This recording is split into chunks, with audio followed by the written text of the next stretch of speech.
बुलंदशहर विराट हिंदू सम्मेलन में शिरकत करने पहासू पहुंचे महामंडलेश्वर स्वामी रूपेंद्र प्रकाश जी महाराज। महामंडलेश्वर रूपेंद्र प्रकाश जी महाराज बोल राजनीतिक पार्टियों हिंदुओं को जातिवाद के नाम पर बांटने में लगी हैं। सभी हिंदू भाइयों को अपने परिवार को मजबूत करना चाहिए। परिवार मजबूत होगा तो हिंदू समाज मजबूत होगा।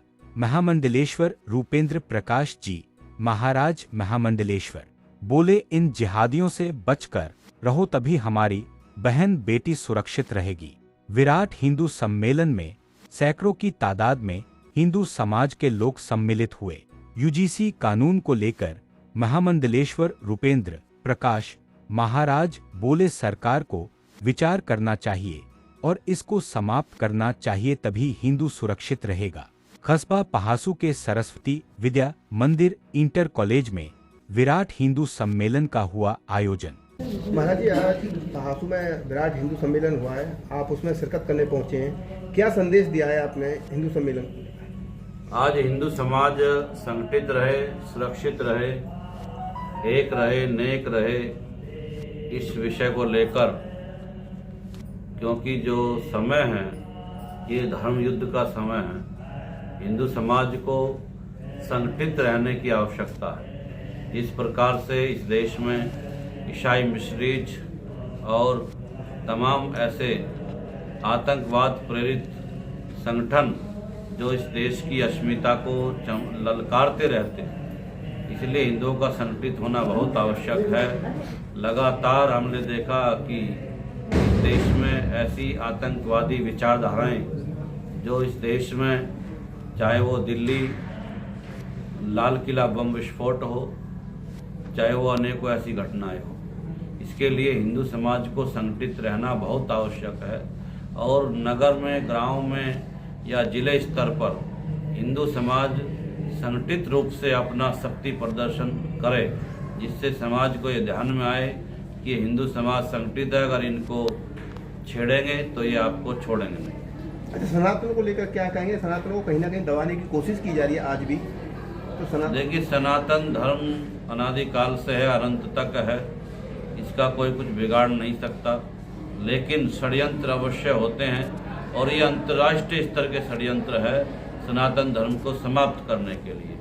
हम सब देखते हैं जब आतंकवादी हमला करते हैं, इस देश के ही राजनीतिक लोग कहते हैं कि आतंकवादी का कोई धर्म नहीं होता, लेकिन वो हमला करने वाले लोग कौन होते हैं? वो सब जिहादी मानसिकता के लोग होते हैं जो इस देश की आत्मा को झकझोर देने वाले काम करते हैं, इस देश की अस्मिता को ललकारने का काम करते हैं। इसलिए सनातन धर्म को ये ध्यान रखना होगा कि इस देश की जो आत्मा है उस पर प्रहार करने वालों से सावधान रहना पड़ेगा। आज जिहादी मानसिकता के लोगों ने हमारे मठ मंदिरों को, उनके आसपास अपनी आबादी बढ़ाकर उनकी अस्मिता को ललकारने का काम किया है। ये शासन प्रशासन को ध्यान रखना होगा कि देश की जो सार्वजनिक संपत्तियां हैं, चाहे वो रेलवे स्टेशन हो, चाहे बस स्टैंड हो, चाहे वो डिग्री कॉलेज हो, चाहे वो एयरपोर्ट हो, उसके आसपास की जितनी भी मज़ारें हैं उनको हटा देना चाहिए। और विशेषकर ये सब सरकारी संपत्तियों पर होती है। उन मज़ारों की आड़ में वहाँ पर आतंकवादी पनाह लेते हैं और जब मौका मिलता है वो देश की संपत्ति को नुकसान पहुँचाने के साथ साथ हिंदू धर्म के लोगों का कत्ल करने का काम करते हैं। आज भी देखा जा रहा है कहीं ना कहीं हिंदू आज भी बटा हुआ है। महाराज जी, उसको लेकर क्या कहेंगे कि हिंदुओं को एकजुट किस तरह से होना चाहिए? देखिए, हिंदुत्व बंटने के पीछे कारण है जातिवाद। आज इस देश में जातिवाद का जो विष है वो राजनीतिक पार्टियों ने समाज में इतना गहरा कर दिया है कि उसको संगठित करना महाभारत काम हो गया है। तो इस समाज को इन राजनीतिक हथकंडों से बाहर आना होगा और समाज को एकता के सूत्र में बंधने की आवश्यकता है, क्योंकि हम सब लोग हिंदू हैं, किसी भी जाति में पैदा हुए होंगे, कोई भी हम वर्ण व्यवस्था को मानते होंगे, लेकिन हम पहले हिंदू है, विचार हिंदू समाज को करना चाहिए।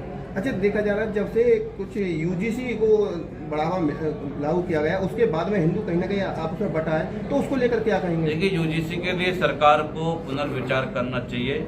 ये देश का दुर्भाग्य है कि जातियों के नाम पर, समाज के नाम पर, ओबीसी के नाम पर, पिछड़ों के नाम पर, एससी के नाम पर ये बांटने का काम बंद होना चाहिए।